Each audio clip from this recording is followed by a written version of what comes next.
when you hear the words rethinking the dollar? Well, essentially what's happened is we've had this reserve currency in place, and most of the young people today don't really know about reserve currencies. They just assume that everything's going to stay the way it is. But every so many decades, 30 to 40 years, they say that we have a new reserve currency. So when we rethink the dollar, it's really something that really should bring us back in the pages of history where we have gone on these other dollar standards or the gold standard or what have you, basically a new monetary system. So there will be another monetary system. The question is still up in the air as to what it may be. Right. Now, in this day and age, you mentioned there's a lot of things going on. Why is it important now for citizens globally, for the most part, to begin taking more of an interest in their own financial practices, as well as just our monetary circumstances and policies in general? Why is that important now? Well, we can see where the trend is, and obviously, if you look at the past few decades, we have seen a decline in the amount of money that individuals have, their real wealth, let's say.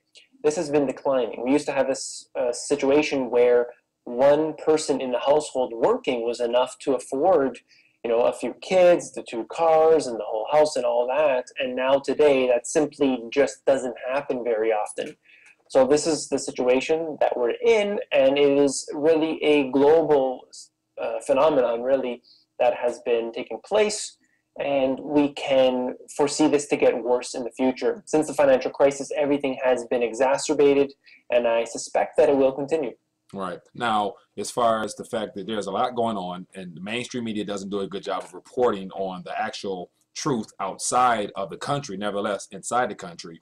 So that's good to say that in the educational system is non-existent. Why is there no, basics for, just your personal finances or monetary history that's in depth and detailed? Why do you think that's so? Right. So it is not in the best interests of the bankers to have that. That's why they don't allow that to occur.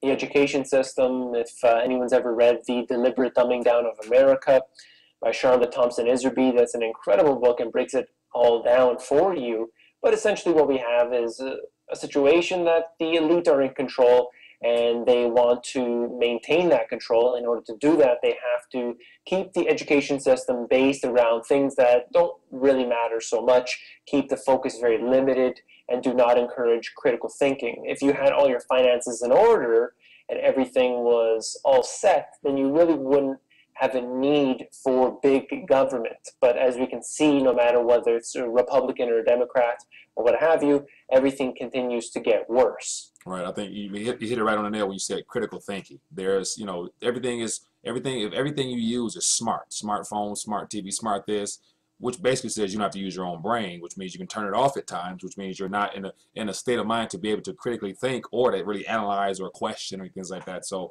definitely, I guess, it's unfortunate that's the way we're in, with this world we're in now, but that's what it is now.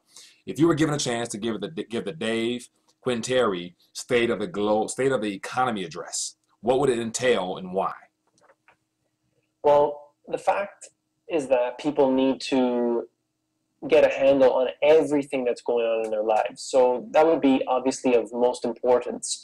It isn't about necessarily just the financial system, but we need to look into the deeper teachings of what's going on out there. Yes, you need to realize that tomorrow, there could be a natural disaster, for example, that, wipes away your house, for example. Have you done to prepare? Everyone believes that everything is already done for them and will already be there. But look at the situation with Hurricane Katrina and all the other ones that have existed. We know specifically that there isn't really a safety net there for us. So preparation is essentially the main theme here, and that is what I stress to everybody. Whether you do a few steps or whether you go all out, it is essential, it is crucial.